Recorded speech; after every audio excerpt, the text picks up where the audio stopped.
اصل ځوانۍ درنه قربان شه داسې مست دی بوډاتوب دی وایس چیرمین سینیر وایس چیرمین محترم اسیر منګل صاحب ته بلنه ورکوم چې خپل پرمغزه شاعري د موږ سره شریکه کړي. زړه به یې وسوځي په زلفو کې غانټول به مې کي زړه به یې وسوځي په زلفو کې غانټول به مې کي پرېږده ټوټې ټوټې چې خور شمه راټول به مې کي زړه به یې وسوځي په زلفو کې غانټول به مې کي پرېږده ټوټې ټوټې چې خور شمه راټول به مې کي په دې بېتوله وخت کې تله هم انصاف نه کوي په دې بېتوله وخت کې تله هم انصاف نه کوي په دې بېتوله وخت کې څوک دی چې په تول به مې کي په دې بېتوله وخت کې تله هم انصاف نه کوي په دې بېتوله وخت کې څوک دی چې په تول به مې کي او زه د دې ګل ګل زمانې که په مزاج پوه شم زه د دې ګل ګل زمانې که په مزاج پوه شم ځکه ازغی هم یم خپل به مې کي شپول به مې کي او زه سترګور یم د وخت سترګو کې ځان ځلوم زه سترګور یم د وخت سترګو کې ځان ځلوم زه دایره نه یم چې غونډ به مې کي ګول به مې کي زه سترګور یم د وخت سترګو کې ځان ځلوم زه دایره نه یم چې غونډ به مې کي ګول به مې کي اخري مقطع عرض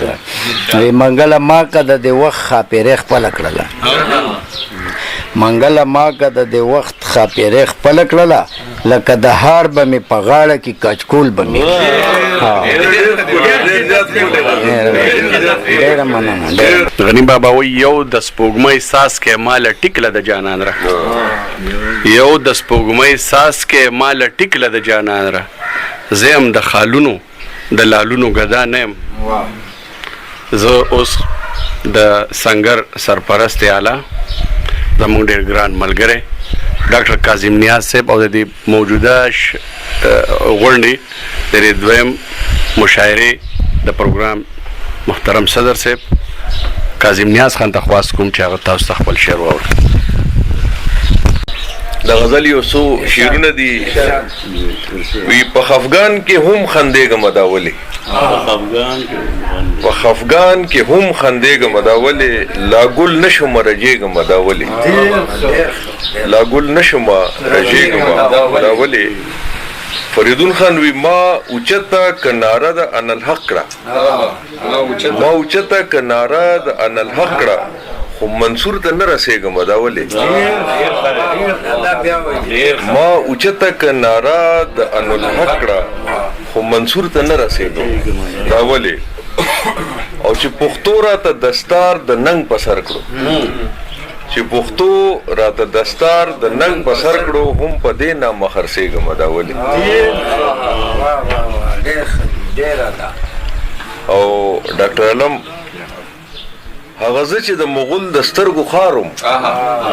هغه زه چې د مغول د سترګو خاروم نن لزانه هم یریږم دا ولې نن لزانه هغه زه چې د مغول د سترګو خاروم نن لزانه هم یریږم دا ولې او د ژوندون په لار پړاو د دمې نشته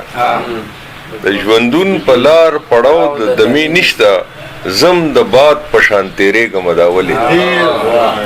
زم د باد په شان تیرېږم دا ولې او کله کله چې مې ستا فکرونه یوسي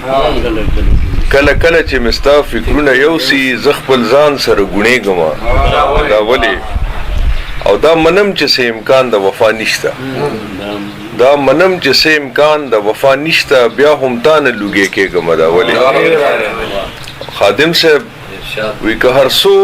د خوب لیدو لاړو تیر شو که هر څو د خوب لیدو لاړو تیر شو په تیر وخت پسې کړېږم دا ولې او صادق صاحب وی چې د قسمت لیکه بدلیږي نه کاظمه د قسمت لیکه بدلیږي نه کاظمه بیا هم ځان سره جړېږم دا ولې